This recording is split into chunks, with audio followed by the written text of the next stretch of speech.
ડોંગરેજી મહારાજ school ખાતે યુવા સાંસદ ડોક્ટર હેમાંગ જોશી દ્વારા સરસ્વતી માતાજીના મૂર્તિ અને મંદિરનું અનાવરણ કરવામાં આવ્યું છે. શાળા એ માં સરસ્વતીનું ધામ છે, જેને લઈને જ વડોદરા શહેરના નવાપુરા વિસ્તારમાં આવેલા ડોંગરેજી મહારાજ શાળા ખાતે શીતલાજી ચેરિટેબલ ટ્રસ્ટ અને દર્શન ચેરિટેબલ ટ્રસ્ટ તેમજ નગર પ્રાથમિક શિક્ષણ સમિતિના સભ્ય નિલેશભાઈ કહારના પ્રયાસથી વડોદરાના સાંસદ ડોક્ટર હેમાંગ જોશીના હસ્તે સરસ્વતી માતાની મંદિર તેમજ મૂર્તિનું અનાવરણ કરાયું છે.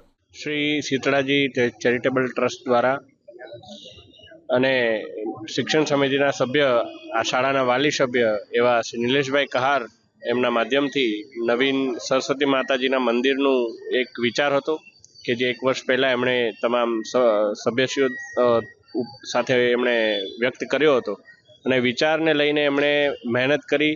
તમામ આચાર્યશ્રીઓના પરસ્પર સંવાદ થકી આજે આ મંદિરનું લોકાર્પણ આજે થયું છે અને ખૂબ સારું, ખૂબ દિવ્ય મંદિર ડોંગરેજી મહારાજ પ્રાથમિક શાળાને મળ્યું છે. ત્યારે હું નિલેશભાઈ, એમની સમગ્ર ટીમ અને શાળા પરિવારનો ખૂબ ખૂબ આભાર માનું છું અને અભિનંદન પાઠવું છું.